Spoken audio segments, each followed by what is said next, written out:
Today is Thursday, March 25th. We're talking about the southern U.S. bracing for another tornado outbreak just 8 days after the last one. Also, Vice President Harris has her first major high-profile task. She's taking on the border surge, and how one stuck ship in Egypt could disrupt trade all over the world. Plus, what part of the Olympics has just begun? You can now buy a car with Bitcoin, and the ins and outs of vaccine passports. Welcome to The Newsworthy. All the day's news in around 10 minutes. Fast, fair, fun, and on the go. I'm Erica Mandy. Thanks so much for being here. You ready? Let's do this.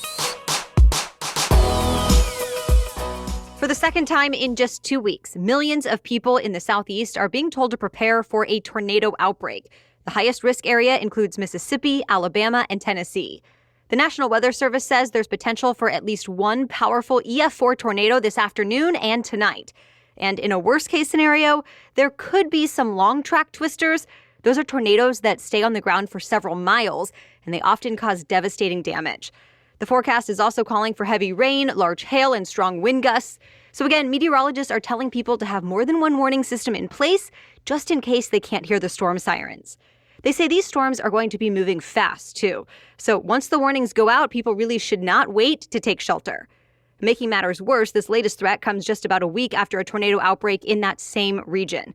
49 tornadoes were confirmed last Wednesday. Thankfully, no one died in those storms, but many people are still cleaning up the damage. Vice President Kamala Harris was just put in charge of one of the biggest challenges of the Biden era. She's now going to be leading government efforts at the southern border. Her job will really be about finding out what's causing a flood of migrants to leave their home countries and come to the U.S. Then she'll help develop a long-term strategy that she hopes will address those issues. There are problems top officials have pointed out already. For example, rampant crime, the after effects of recent hurricanes, and government corruption that will all be brought up. Harris is going to work closely with Latin American countries like Mexico, Guatemala, Honduras, and El Salvador. Axios reports the Biden administration has been talking about whether to give more money and resources to those countries, but at this point, nothing is set in stone. No matter what, the Biden administration says it's determined to care for migrants humanely and treat neighboring countries with dignity and respect. But that approach has been criticized. Some Republicans say Biden's nice guy attitude is just enticing migrants to cross the border illegally, and a recent surge has led to overcrowding at border facilities. Thousands of migrants are stuck at the U.S.-Mexico border right now, and even though many of them will eventually be sent home, the U.S. government is caring for them as they make their cases for asylum. The U.S. Senate made history with its latest confirmation vote. Dr. Rachel Levine is now the first openly transgender person to be confirmed to a federal position. She's now the Assistant Secretary for Health. Right after the vote, Dr. Levine promised to, quote, promote policies that advance the health and well-being of all Americans. She has also promised to support and advocate for transgender youth. Some Republicans have raised concerns about that last part, asking if she supports minors getting sex reassignment surgery. Her response was that transgender medicine is complex, but there is a lot of research about the topic. The final confirmation vote was 52-48. Every Democrat and 2 Republicans voted yes. The rest of the Republicans voted no. So she has the job now, and President Biden says she has expertise in medicine that will help get the U.S. through the pandemic. By the way, now that most of President Biden's top advisors are in place, it's clear he was able to stick to his goal of having the most diverse cabinet in American history. An NPR analysis finds racial minorities make up 55% of Biden's cabinet picks. Women make up 45%. A massive cargo ship is now blocking Egypt's Suez Canal, and there's fears it could have a huge impact on global trade. The Suez is one of the world's busiest trade routes. Well, earlier this week, strong winds knocked a giant container ship off course, and it got stuck. And when we say giant, we mean it. At more than 1,300 feet long, it's the size of a skyscraper. Tugboats are now trying to get it free, but it's not clear when the route might be able to reopen. Experts tell the BBC it could take several days. And in the meantime, more than 100 other ships are waiting on both sides to cross the canal. And the longer this blockage lasts, the more the rest of the world will start to feel the impact. Almost every ship traveling west from Asia passes through the Suez Canal. Shipments include items built in Chinese factories destined for American households, and most notably, oil that comes from the Persian Gulf.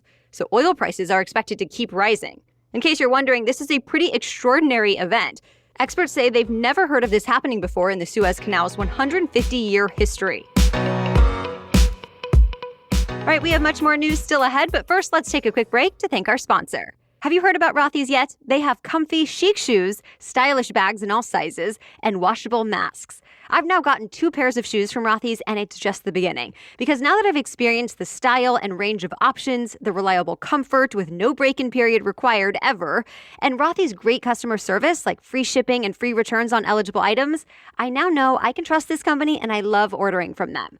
I'm still amazed that I could wear my Rothy's flats right out of the box, and they were comfortable from day one.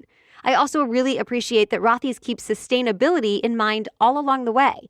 To date, they've transformed more than 70 million plastic water bottles into their beautiful shoes, handbags, and face masks. It's no wonder Vogue has called Rothy's a, quote, personal obsession.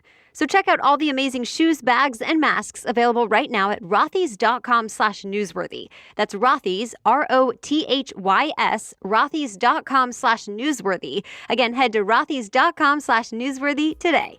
Now, back to the news.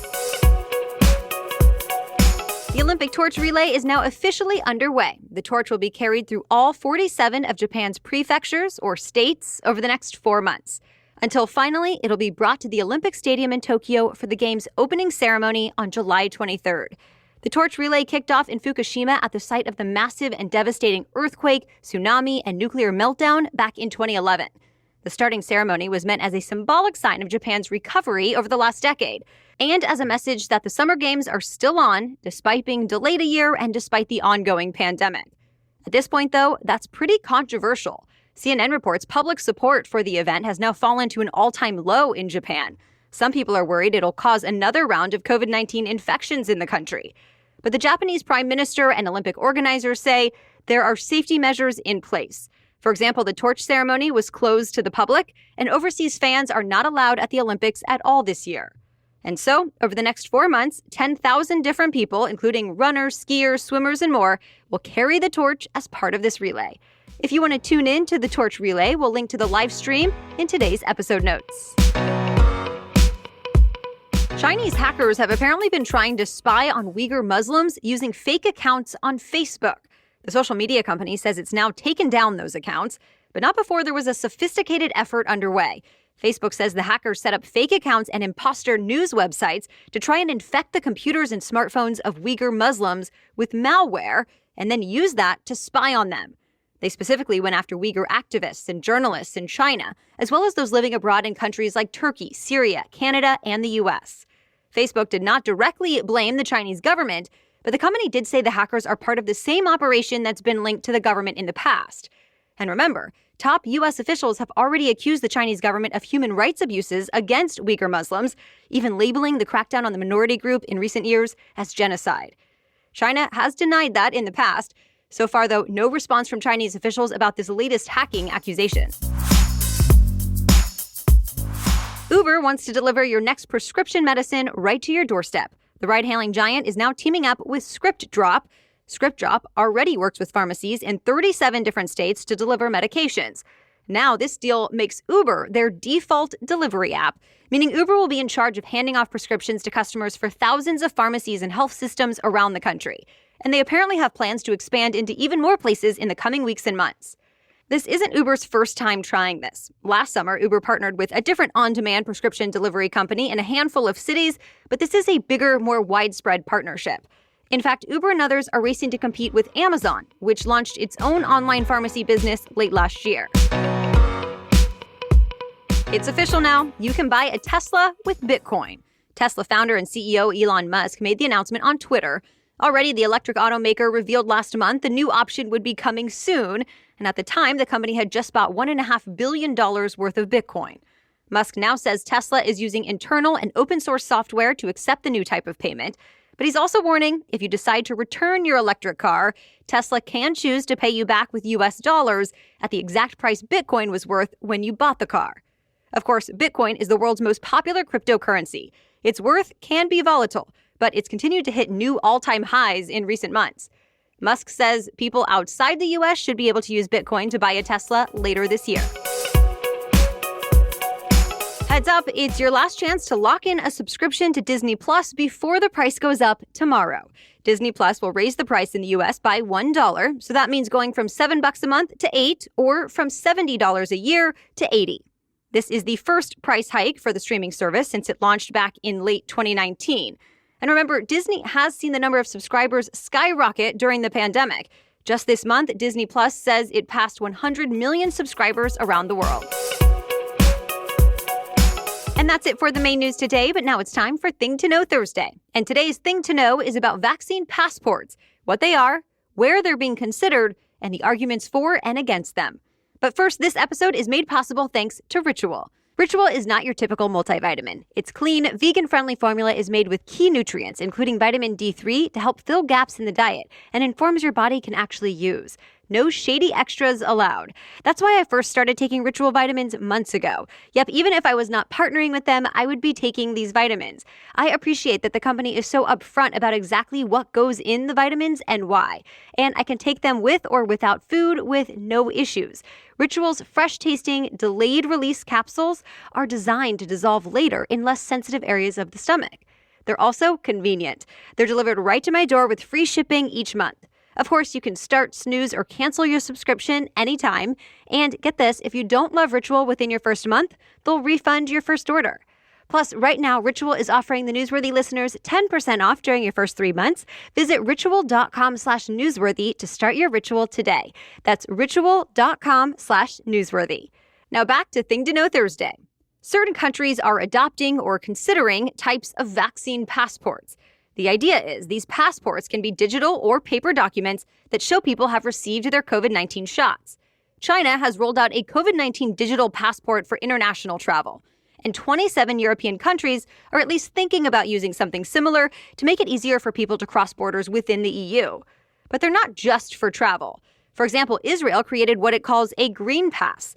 It gives vaccinated people special privileges, like they can go to gyms, concert venues, hotels, or restaurants.